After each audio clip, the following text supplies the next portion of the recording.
Hello everyone, welcome to my channel dear students academy. Friends, कैसे हैं आप सब? आई होप आप सब बहुत अच्छी तरह होंगे और आपकी स्टडीज़ भी बहुत अच्छी तरह चल रही होंगी। फ्रेंड्स, लास्ट 2 वीडियोस में हमने आपको 2 टिप्स दिए थे कि किस तरह से आप कम समय में ही, है ना, और मेहनत करके और ज़्यादा अच्छे मार्क्स मिल सकते हैं आपको, है ना। तो ये आपसे हमने पिछले 2 वीडियोस में 2 टिप्स आपसे शेयर किए थे और शायद आपने ज़रूर फॉलो किए होंगे। तो आज भी वीडियो को लास्ट तक ज़रूर देखें और एक थर्ड टिप आपको बताने वाले हैं जो बिल्कुल मैजिक की तरह असर करता है। हमने भी अपनी लाइफ में इस मैजिक को यूज़ किया है, जो मैजिक ना होते हुए भी मैजिक जैसा काम करता है। तो ठीक है स्टूडेंट्स, देर ना करते हुए शुरू करते हैं। पहले आज का एक्सरसाइज 4.3 का क्वेश्चन नंबर 2 शुरू करेंगे। और कुछ क्वेश्चंस हैं, जैसा कि मैंने लास्ट वीडियो में भी डिस्कस किया था, जो इस साल सीबीएसई ने रिमूव कर दिया है, डिलीट कर दिया है सिलेबस में से, जैसे कि equations, reducible to quadratic equations. तो उनसे रिलेटेड जो क्वेश्चंस हैं वो आज हम नहीं करेंगे, बाकी क्वेश्चंस करेंगे। तो ध्यान से करिएगा। सेकंड क्वेश्चन करते हैं, तो उठाइए अपनी नोटबुक, पेन और एनसीईआरटी की बुक, शुरू हो जाइए। उसके लिए सबसे पहले सेकंड क्वेश्चन जब हम करेंगे तो उसके लिए पहले आज एक फॉर्मूला हम डिस्कस करने वाले हैं। और ये फॉर्मूला आप मेरे बताते बताते याद करके, क्योंकि इससे पिछले वीडियो में यही तो टिप था कि फॉर्मूला आपको याद कर लेना है, बुक से पीछे से उठा के टिप कर नहीं यूज़ करना है ना, आपको याद कर लेना है। तो मैं आपको जो अभी क्वाड्रेटिक फॉर्मूला बताने जा रही हूँ उसी को हम यूज़ करेंगे सेकंड क्वेश्चन में। फॉर्मूला क्या है? अभी तक आपने जो क्वाड्रेटिक इक्वेशन के रूट्स निकाले हैं, बहुत तरह से निकाले हैं, कई फैक्टराइजेशन करके, स्प्लिटिंग मेथड से, कई तरह से। और आज जो हम आपको फॉर्मूला बता रहे हैं, तो कैसी भी कोई क्वाड्रेटिक इक्वेशन है वो स्प्लिटिंग मेथड से हो सकता है कि नहीं हो सकता है, हर तरह की इक्वेशन को ये फॉर्मूला सॉल्व कर देता है, मतलब उसके रूट्स निकाल सकता है। तो क्या क्या है ये फॉर्मूला? देखिए, अगर हमारी क्वाड्रेटिक इक्वेशन है ax² + bx + c = 0, तो ये क्वाड्रेटिक फॉर्मूला क्या कहता है? क्वाड्रेटिक फॉर्मूला क्या है? इसके अकॉर्डिंग इसके roots x = -b ± √b² -4ac upon 2a। ये है quadratic formula. x = -b ± √b² -4ac upon 2a। और यहाँ आप ये समझ ही रहे हैं कि b क्या है? Coefficient of x, a coefficient of x², c constant. तो जो भी गिवन इक्वेशन होगी उसमें से आप पहले ए बी सी चेक करके निकाल के रख लीजिए कि ये वैल्यूज़ हैं, और उनको बहुत ही सावधानी के साथ इस फॉर्मूले में पुट करके सॉल्व करना है। तो याद कर लीजिए इसको, ध्यान करिएगा, यहाँ प्लस भी है और माइनस भी है, इसी से तो 2 रूट्स निकलेंगे, एक बार प्लस लेंगे और एक बार माइनस, और इस तरह से 2 रूट्स हमें मिल जाएंगे। चलिए, इक्वेशन है जो एक्चुअली जो सेकंड क्वेश्चन है ना, उसमें फर्स्ट क्वेश्चन में जो चारों पार्ट्स हैं उनको अब हमें क्वाड्रेटिक फॉर्मूले से सॉल्व करना है। तो फर्स्ट है, गिवन इक्वेशन है 2x² - 7x + 3 = 0। ये गिवन इक्वेशन है, इसे हमें क्वाड्रेटिक फॉर्मूला से सॉल्व करना है। तो सबसे पहला काम आपको करना क्या है? a b c की वैल्यूज़ निकालनी है। a = 2, कोफिशिएंट ऑफ x², और b क्या था? Coefficient of x। और कोफिशिएंट ऑफ x क्या है? आप कहेंगे 7, नहीं 7 नहीं है, -7 है। साइन का ज़रूर ध्यान रखिए, क्या है? -7। और c क्या है? 3। करेक्ट। अब हमें इस फॉर्मूले को यूज़ करना है। फॉर्मूला आपने लिख लिया पहले, -b, ये already -7 ± B square minus 4ac means minus 7 square minus 4 into A into C. ठीक है, ये जो बी स्क्वायर माइनस 4ac है ना, रूट के अंदर वाली value B square minus 4ac, इसको कहते हैं डिस्क्रिमिनेंट। क्या कहते हैं इसको? Discriminant. Divided by 2a means 2 into 2।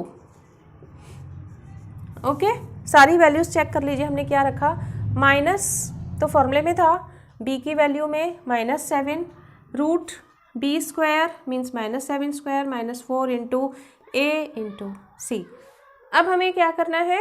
इसे सॉल्व करना है। सॉल्व करते हैं, क्या हो जाएगा ये? देखो, माइनस इंटू माइनस प्लस हो गया, तो 7 plus minus root B square -7 को स्क्वायर करेंगे तो माइनस का स्क्वायर किया प्लस हो गया, और 7 स्क्वायर 49। 49 माइनस ये कितना हो जाएगा? 4 टू ज़ा 8 और 8 3 ज़ा 24। ठीक है,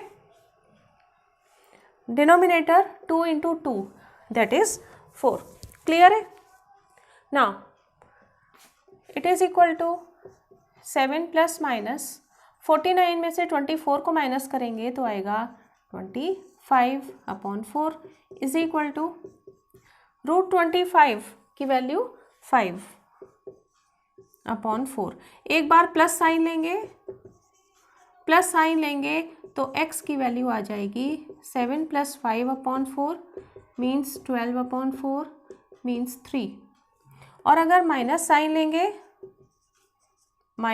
लेंगे तो x is equal to 7 minus 5/4 that is 2/4 that is 1/2। 2 2 ज़ा 4। तो ये दो रूट्स आ गए 3 और 1/2। ठीक है, तो क्लियर हुआ आपको कि किस तरीके से हमने कितनी इजीली ये जो क्वाड्रेटिक फॉर्मूला है ना, ये एक कहते हैं ना वो आप लोगों ने पढ़ा होगा, मतलब संजीवनी बूटी जो हर बीमारी का इलाज करती है ना, तो उसी तरीके से है ये फॉर्मूला भी। कैसी भी क्वाड्रेटिक इक्वेशन है उसके रूट्स आप बहुत इजीली इसके हेल्प से फाइंड कर सकते हो। Now we come to the second part. अब इसका हम शुरू करते हैं सेकेंड पार्ट, इसी फॉर्मूले की हेल्प से करेंगे। आप करना शुरू कर दीजिए, लिखिए इक्वेशन और उसमें से ए बी सी की वैल्यूज़ को सेपरेट करके लिख लीजिए। ए बी सी निकाल के लिख लीजिए। देखिए इक्वेशन क्या गिवन है सेकेंड पार्ट में, 2x square plus x minus 4।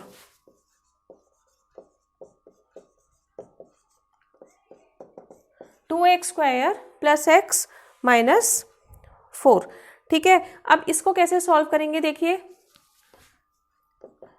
a coefficient of x square that is 2, b coefficient of x that is 1, c constant term that is -4 and what is the formula? Minus b plus minus root b square minus 4ac upon 2a। Okay, and putting the values -1 plus -1 square minus 4 into 2 into -4।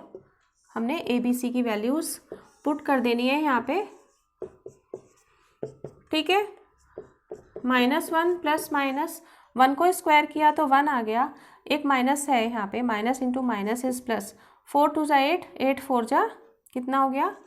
32 upon 4 and it may be written as -1 plus minus root 33 upon 4। ठीक है, और इस तरह से दो roots आ गए।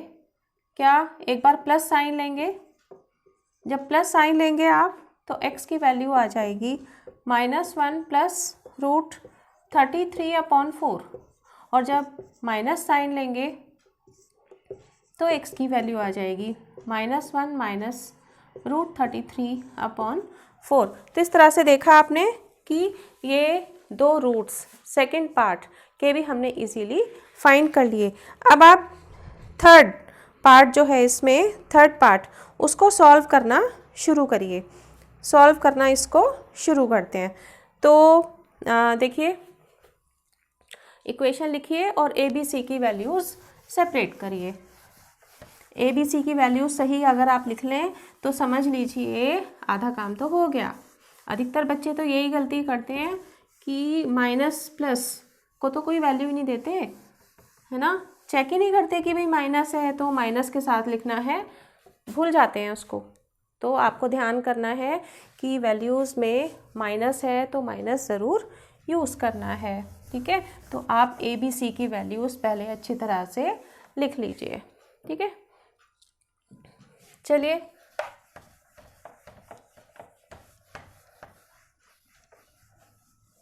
Third equation लिखिए। Third equation क्या है?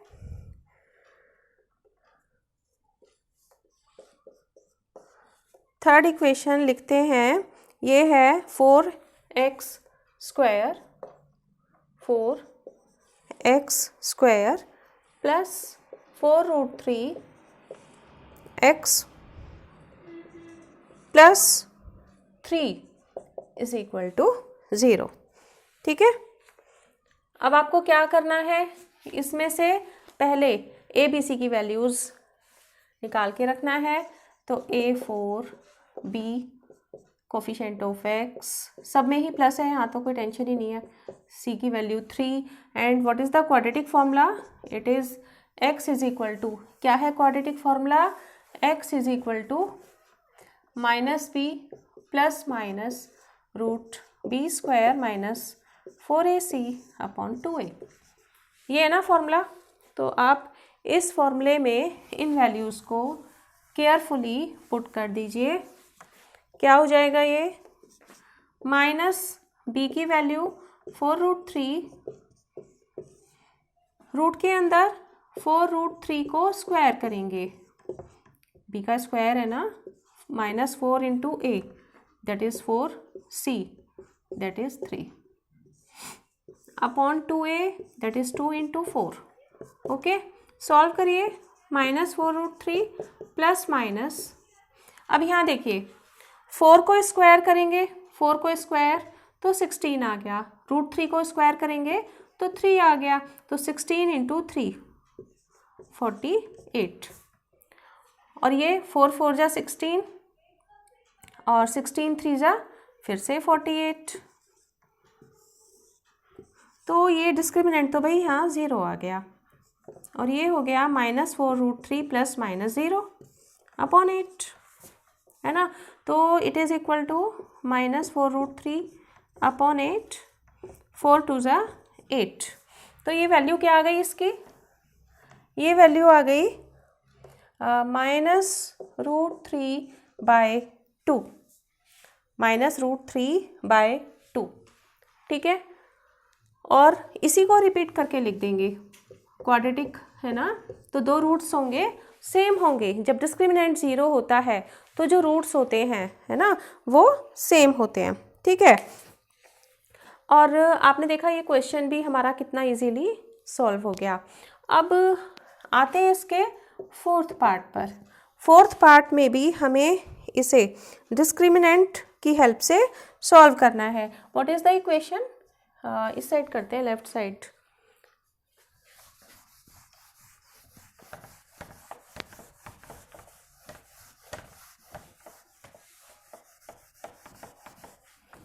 देखिए फोर्थ पार्ट क्या है? फोर्थ पार्ट है 2x square plus x plus 4 is equal to 0, ठीक है। इसको आपको क्वाड्रेटिक फॉर्मूले से सॉल्व करना है। तो पहले तो वही करना है, a coefficient of x square, b coefficient of x, c constant term, ठीक है। और इसके बाद क्या करना है? वही क्वाड्रेटिक फॉर्मूला। याद हो गया या नहीं? अभी तक याद हो गया होगा आपको। क्वाड्रेटिक फॉर्मूला है x is equal to -b plus minus √b² minus 4ac upon 2a, ठीक है। वैल्यूज पुट करते हैं।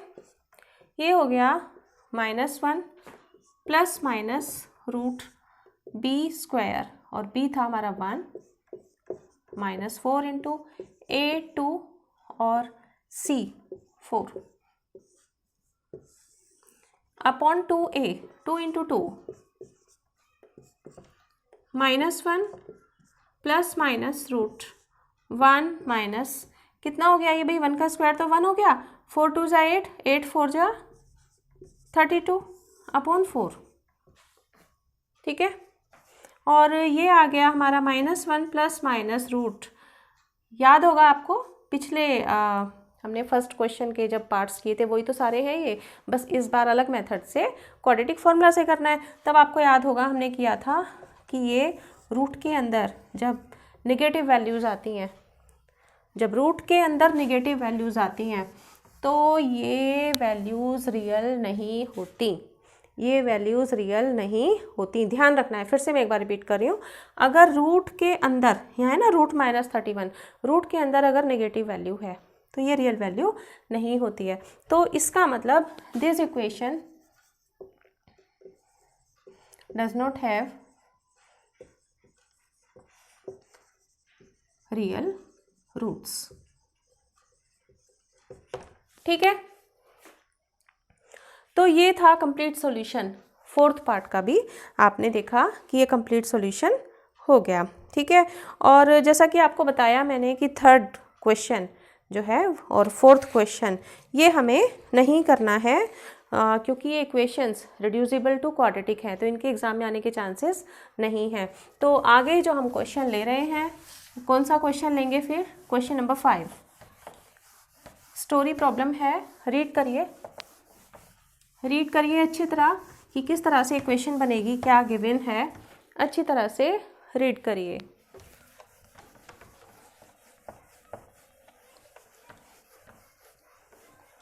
देखिए क्या है क्वेश्चन, क्वेश्चन रीड करिए। In a class test the sum of Shefali's marks in mathematics and English is 30। Maths में और इंग्लिश में शिवाली के जो मार्क्स हैं वो हैं 30। Had she got 2 marks more in mathematics, अगर उसके मैथ्स में 2 मार्क्स और ज़्यादा होते और 3 मार्क्स कम होते इंग्लिश में, तो अब उसके जो नए मार्क्स होते उनका product would have been 216। Find her marks 216 नहीं sorry 210, it is 210। Find her marks in the 2 subjects, दोनों सब्जेक्ट में उसके मार्क्स कितने हैं। ऐसा करते हैं, मैथ्स में कितने मार्क्स हैं वो एक्स एज्यूम कर लेते हैं। Let the marks of Shifali in maths is equal to x. मान लीजिए मैथ्स में शिफाली के x मार्क्स हैं, तो इन्होंने कहा कि इंग्लिश में और मैथ्स में मिलाकर के टोटल 30 है, तो इसका मतलब इंग्लिश में कितने हो गए। So marks of Shifali in English is equal to हो गए 30 माइनस एक्स। ओके, आगे इन्होंने नेक्स्ट कंडीशन में कहा है कि अगर उसको मैथ्स में 2 मार्क्स ज़्यादा मिलते, मैथ्स में अगर उसके 2 मार्क्स ज़्यादा होते, मीन्स कितने हो गए, x + 2 हो गए, पहले x थे अब 2 मार्क्स ज़्यादा हो गए। और इंग्लिश में उसके 3 मार्क्स कम होते, इंग्लिश में 3 मार्क्स कम होते मीन्स 30 माइनस एक्स माइनस 3, भाई इतने थे ना पहले, इसमें से 3 मार्क्स हमने कम कर दिए। तो इन दोनों का जो प्रोडक्ट है, ठीक है, प्रोडक्ट ऑफ इन दोनों का प्रोडक्ट 210 हो जाता। तो ये हुए ना मार्क्स, नए वाले मार्क्स ये हुए और इनका प्रोडक्ट हो गया 210। ओके, इक्वेशन आपके सामने, इसे सिंप्लीफाई करना है। कैसे, x + 2 into 30 minus 3 is 27 is equal to 210, and it implies that now multiply these two brackets, we get x into 27, that is 27x, x into x, that is minus x square, 2 into 27 means 54, 2 into x minus 2x, 210 taking left hand side.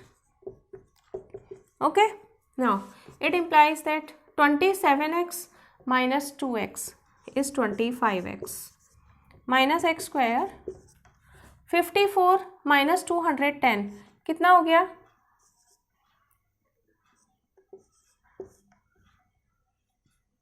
ठीक है, is equal to 0.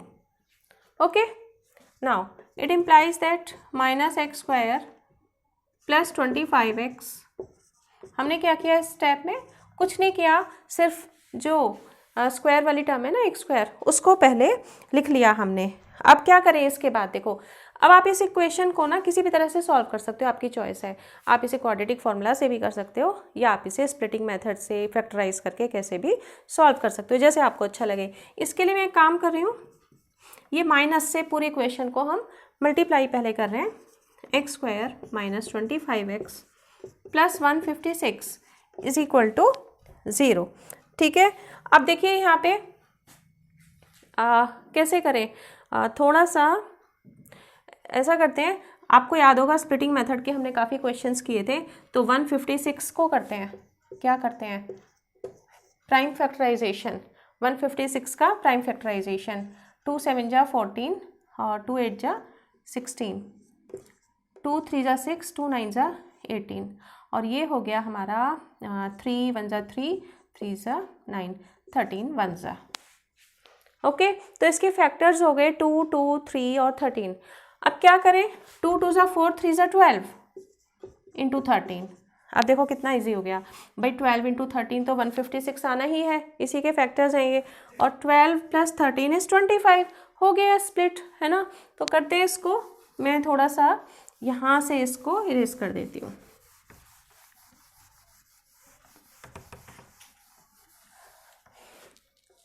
आगे देखिए क्या हो गया. ये x square minus 25 की जगह हम लिख रहे हैं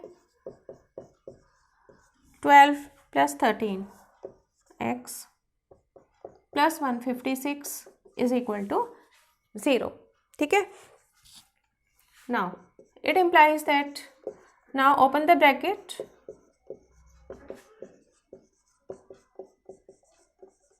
is equal to 0. Now it implies that x common, x minus 12 minus 13 is common.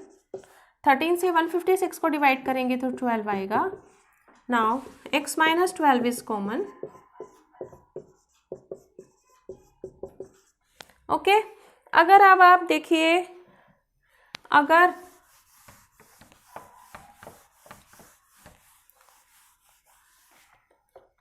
अगर हम इस ब्रैकेट को 0 के इक्वल लिखते हैं, x minus 12 is equal to 0, then it implies that x is equal to 12. और अगर हम x माइनस 13 को 0 के इक्वल लिखते हैं तो इट इम्प्लाइज दैट क्या? x is equal to 13. 12 और 13. ठीक है, अब क्या करें? देखिए, दोनों ही कंडीशन हो सकती हैं, तो दोनों ही कंडीशन में हमें इंग्लिश के भी मार्क्स तो निकालने हैं ना, कि इंग्लिश के कितने होंगे. भाई आपको याद होगा, मैंने फर्स्ट स्टेप में लिखा था कि हमने मैथ्स में एज्यूम किया था x, मैथ्स में हमने एज्यूम किया था x, तो फिर इंग्लिश में कितने आ गए थे? 30 माइनस एक्स, क्योंकि दोनों का सम कितना था? 30 था.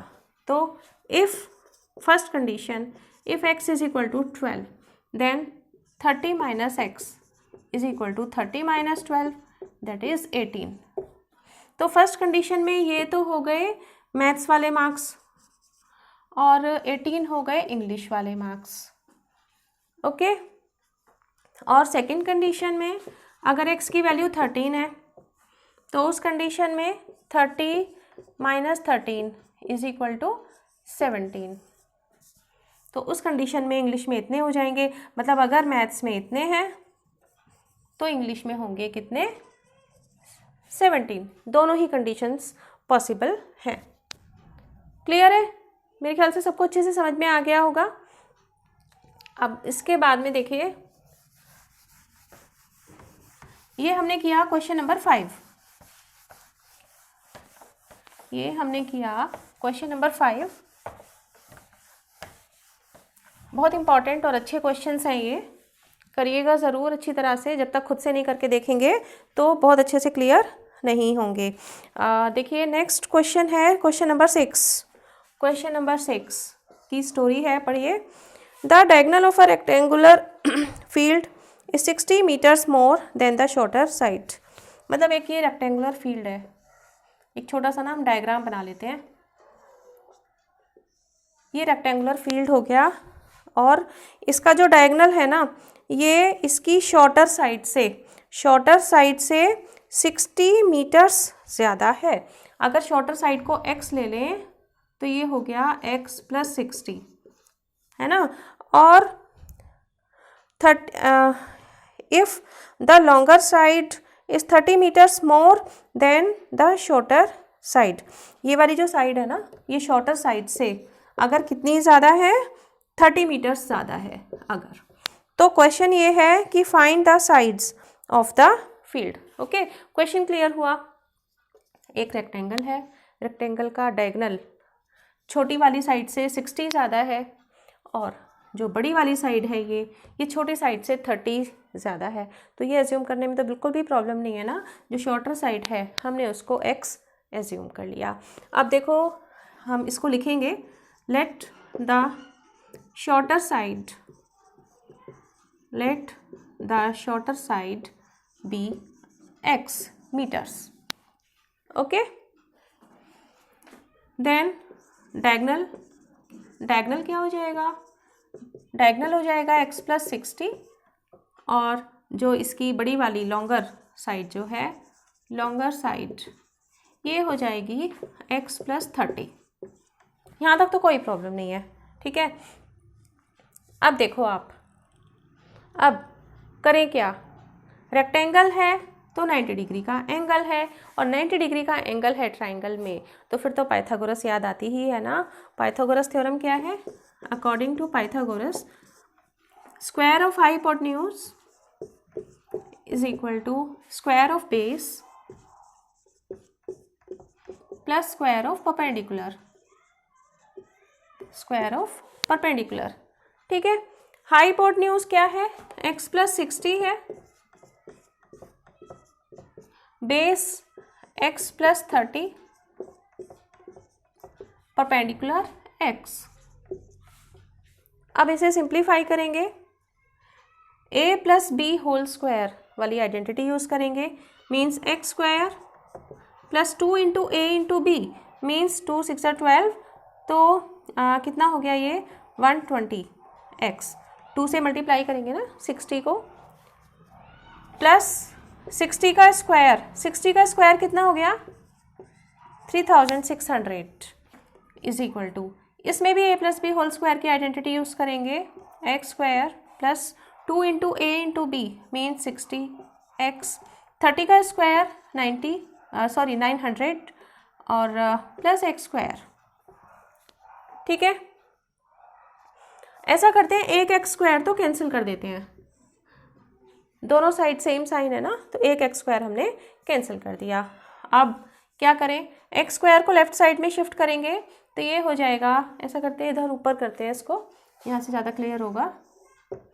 हाँ, सबको लेफ्ट में शिफ्ट कर लेंगे तो -x स्क्वायर और ये हो गया हमारा 120x - 60x that is 60x और प्लस 3600 - 900 इज इक्वल टू 0। एक बार चेक कर लीजिए, देखिए हमने क्या किया, x स्क्वायर से x स्क्वायर कैंसिल हो गया, सबको लेफ्ट में शिफ्ट किया है तो -x स्क्वायर और 120 - 60 दैट इज 60x, 3600 - 900, कोई भी टर्म नहीं बची, हमने सब लिख लिया। सिंप्लीफाई करते हैं, -x स्क्वायर और प्लस 60x, इसमें से इसको माइनस करिए तो ये कितना हो गया, 16 में से 9 गया 7 और ये बच गया 2 इज इक्वल टू 0। माइनस को भी एडजस्ट कर लेते हैं, x square - 60x - 2700 is equal to 0, ठीक है। अब क्या करें, बहुत इजीली स्प्लिट हो रहा है ये, बहुत इजीली, ज़्यादा कुछ नहीं करना है। क्यों? हमें दिख रहा है 9 3 ज़ा 27 एंड 9 - 3 is 6। कैसे? देखिए, आपको देखने में नंबर बड़ा लग रहा है लेकिन करने में बहुत ईजी है। हमें इसे प्राइम फैक्टराइजेशन करने की भी ज़रूरत नहीं है। कैसे? देखिए, मैं फटाफट कैसे कर दूंगी इसको। देखिए, x² माइनस 2700 को 9 3 ज़ा 27 होता है, इसलिए 90 × 30 लिख सकते हैं ना। मल्टीप्लाई करेंगे तो यही आएगा, और 90 - 30 is 60। तो ये हो गया हमारा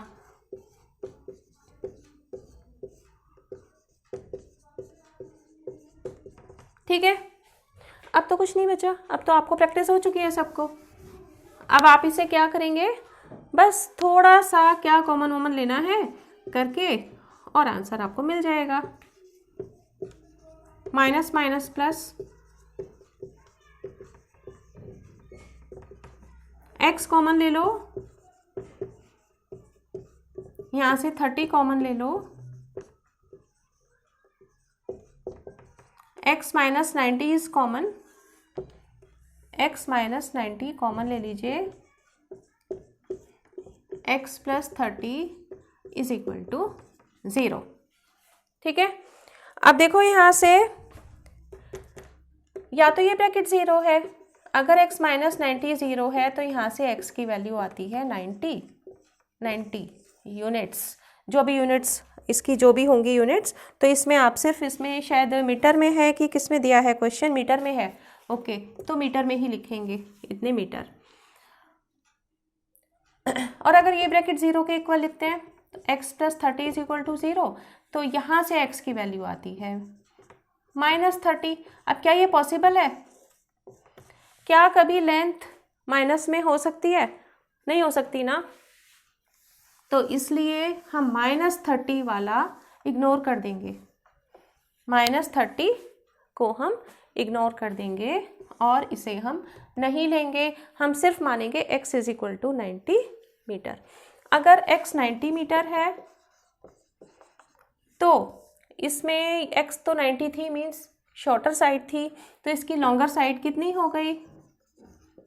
लॉन्गर साइड थी x + 30, और x + 30 का मतलब है 90 + 30 दैट इज़ 120 मीटर। यूनिट ज़रूर लगाइए, यही बहुत इंपॉर्टेंट है, इसी के बारे में अभी हम कुछ डिस्कस भी करने वाले हैं। आंसर आ गया 120 मीटर और ये 90 मीटर। डायमेंशंस पूछी थी ना क्वेश्चन में, find the sides of the field, sides पूछी थी, तो इसका मतलब लेंथ और ब्रेड्थ हमने बता दिया। पूरा सॉल्यूशन 6th क्वेश्चन का आपके सामने है। अब कुछ क्वेश्चंस रह गए इसमें वो हम लेंगे नेक्स्ट वीडियो में। और अभी जो मैं एक बहुत इम्पॉर्टेंट बात आपसे शेयर करने वाली हूँ, एक बहुत ही इम्पॉर्टेंट टिप मैं आपके साथ शेयर करने वाली हूँ। लास्ट 2 वीडियोस में हमने आपको 2 टिप्स बताए थे जो बहुत ही इम्पॉर्टेंट हैं, बहुत ही इम्पॉर्टेंट है, करने ही हैं आपको। ये आपका काम मुश्किल नहीं बनाएंगे, आपका काम बहुत ही आसान बनाएंगे और आपके मार्क्स को डेफिनेटली इम्प्रूव करेंगे। तो आज का टिप क्या है? आज का टिप यूनिट्स के ऊपर ही है। देखिए, मैथ्स में और साइंस में, फिज़िक्स में और केमिस्ट्री में भी आप देखते हो यूनिट्स सामने बहुत आती हैं, कहीं मीटर, कहीं सेंटीमीटर, लीटर, या जहाँ भी रिलेटेड जो भी यूनिट का हमें यूज़ करना होता है। तो इसमें 2 बातें मैं आपको बताने वाली हूँ। आज का टिप यही है, बच्चे अधिकतर जो यूनिट्स हैं उनको छोड़ जाते हैं, उनको इग्नोर कर देते हैं, उनके लिए केयरलेस हो जाते हैं। तो ये बहुत ही गलत है, ये आपके मार्क्स को कम कर देता है। वो सोचते हैं पूरा क्वेश्चन कर लिया और लास्ट में 1 मीटर नहीं लिखा, इतने से क्या फ़र्क पड़ता है। कुछ बच्चे तो ये कहते हैं अरे एग्जामिनर खुद समझ लेगा। अरे एग्जामिनर तो समझ ही लेगा, वो तो मार्क्स भी खुद ही ले लेगा, फिर आपको क्यों देगा, है? नहीं, आपको यूनिट ज़रूर लिखना है। एक तो जो भी यूनिट है वो लिखना ज़रूर है। मार्क्स कटते हैं, इसके निश्चित मार्क्स कटेंगे।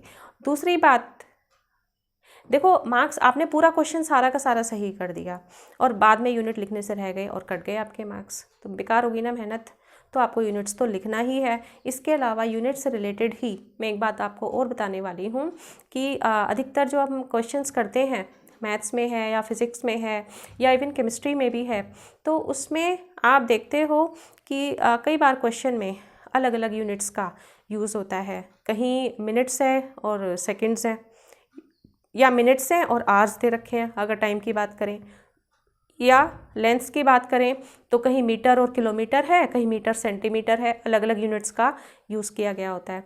तो आपको सबसे पहले यही चेक करना है कि यूनिट्स कहीं अलग अलग तो नहीं है। अगर ये यूनिट्स अलग अलग हैं, डिफरेंट हैं, तो आप पहले उन्हें सेम बना लीजिए। सेम बना के और तभी क्वेश्चन को आगे सॉल्व करिए, नहीं तो आंसर तो बिल्कुल भी सही नहीं आएगा, है ना, और सारी मेहनत चौपट हो जाएगी। तो आज का टिप क्या था? यूनिट, है ना, यूनिट के ऊपर था आज का टिप कि आपको पहले क्वेश्चन में चेक करना है कि यूनिट्स कहीं अलग अलग तो नहीं हैं। उन्हें यूनिट्स को आप सेम बना लीजिए पहले, उनके कन्वर्जन्स सही तरीके से आपको याद होने चाहिए, जिसके थ्रू आप उन यूनिट्स को सेम बना सकते हैं। जैसे एक बहुत छोटा सा एग्जांपल लेती हूँ कि अगर मीटर और सेंटीमीटर में है, आपको पता है कि 1 मीटर में 100 सेंटीमीटर होते हैं, 1 मीटर में 100 सेंटीमीटर होते हैं। तो आप एक यूनिट में कन्वर्ट कर लीजिए, या तो सबको मीटर में या सबको सेंटीमीटर में। तो एक तो ये हो गया यूनिट से रिलेटेड, और दूसरा ये कि लास्ट में जो भी करेक्ट यूनिट है वो यूनिट भी आपको ज़रूर लिखनी है। तो ठीक है, कैसा लगा मेरा टिप? इसको फॉलो ज़रूर करिए, और मेरे चैनल को लाइक कीजिए अगर आपको अच्छा लगता है, आपको समझ में आता है। सब्सक्राइब कीजिए और फ्रेंड्स के साथ शेयर ज़रूर कीजिए, और कमेंट्स ज़रूर लिखिए। कमेंट्स अगर कोई एक अच्छा कमेंट भी आता है ना, तो मुझे कितना मोटिवेशन मिलता है आप सोच भी नहीं सकते, और उसी से मुझे इंस्पिरेशन मिलती है कि मैं आगे कितना, मतलब लगता है कि अच्छा हम कुछ वीडियोस में डालें जो बच्चों के लिए बहुत ही बेनिफिशियल हो। तो ठीक है स्टूडेंट्स, आप मेरे चैनल को लाइक कीजिए, सब्सक्राइब कीजिए, शेयर कीजिए, कमेंट कीजिए। मिलते हैं नेक्स्ट वीडियो में, तब तक के लिए पढ़ते रहिए और सारे टिप्स को फॉलो करते रहिए। मिलते हैं नेक्स्ट वीडियो में, तब तक के लिए okay friends, thank you, bye bye.